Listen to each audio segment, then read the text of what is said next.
বন্ধুরা, আমি আজকে গুরুত্বপূর্ণ একটা টপিক নিয়ে আলোচনা করব। সেটা হলো আমরা যারা নতুন কম্পিউটার ইউজার তারা অনেকেই চেষ্টা করি যে স্কুল কলেজের বা বিভিন্ন শিক্ষা প্রতিষ্ঠানের প্রশ্নগুলো তৈরি করতে। তো সেই ক্ষেত্রে যখন আমরা মাইক্রোসফট ওয়ার্ড যখন আমরা ওপেন করি তখন এমন একটা ল্যান্ডিং পেজ ওপেন হয়।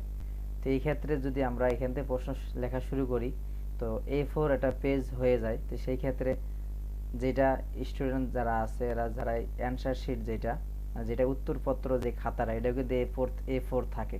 তো সেই ক্ষেত্রে প্রশ্ন আর খাতা যদি এক হয়ে যায় তাহলে এটা মানানসই মনে হয় না।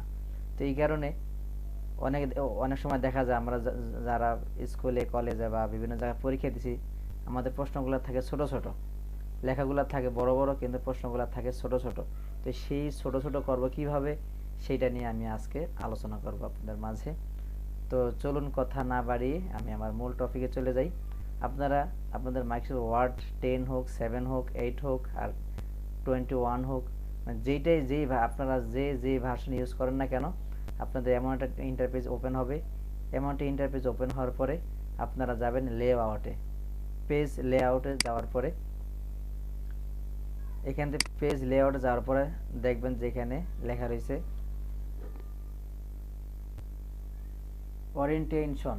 এখানে ক্লিক করার পরে আপনারা ল্যান্ডিং পেজ করবেন নাকি প্রোটেক্ট করবেন। প্রোটেক্ট বলতে বর্তমানে যেটা আছে এটা প্রোটেক্ট, আর ল্যান্ডিং পেজ এটা হলো আপনারা পেজটা একবারে কাইট হয়ে যাবে। এখানে দেখেন আমাদের প্রথম ছিল A4, এখন A4 পেজটাই আছে কিন্তু একটু আড়াআড়ি হয়ে গেছে। এখন এখানে চাইলে আপনি 4টা পেজ করতে পারেন বা 3টা পেজ করতে পারেন বা 2টা পেজ করতে পারেন। দেখেন আমি যদি এখানে কম্পালসারির ভিতরে যাই, কলামসের ভিতরে যাই, কলমসে যাওয়ার পরে দেখেন এখানে লেখা আছে 1 2 3 লেফট রাইট। এখানে মোর কলম, এখানে আপনার ইচ্ছা অনুযায়ী আপনার চাহিদা অনুযায়ী আপনি নিতে পারবেন। আপনার যে কটা পেজ লাগে সেই কটা পেজ নিতে পারবেন। আপনার যেমন সাইজ লাগে তেমন সেই সাইজ অনুযায়ী নিতে পারবেন। তা আমি এখানে যাব না, আমি যাব কলমে। যাওয়ার পরে আমি 2 পেজে যাব। দেখেন আমি 2 পেজে যদি লেখলাম, লেখার পরে দেখেন আমার এক পেজ শেষ, দ্বিতীয় পেজে চলে আসছে। আমার এক পেজ লেখা শেষ, দেখেন আমার কিন্তু এই পেজে চলে আসছে। এখন আপনারা চাইলে এই যে সাইডে এই যেখানে মাঝখানে একটু কম জায়গা একটু কম আছে, পাশে একটু বেশি আছে, উপরে একটু খালি জায়গা পড়ে রয়েছে, নিচে একটু অনেক খালি জায়গা পড়ে রয়েছে, এটা আপনারা কি করবেন? এই ক্ষেত্রে আপনারা যাবেন ওর পেজ সাইজে যাওয়ার পরে আপনার এখানে ক্লিক করবেন। এখানে এই যে লেআউট আছে, লেআউটে ক্লিক করবেন। এখানে মার্জিনে ক্লিক করবেন। মার্জিনে ক্লিক করার পরে এখানে আপনারা টপ আছে 1 ইঞ্চি, 1 ইঞ্চি আছে। এখন আমি যদি হাফ ইঞ্চি করে দিই, দেখেন আমার লেখাটা উপরে উঠতেছে।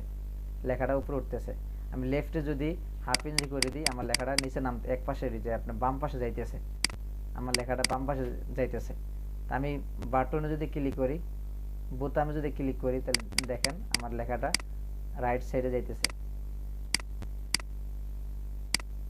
তারপরে নিচে নিচে উপরে নিচে নামতেছে।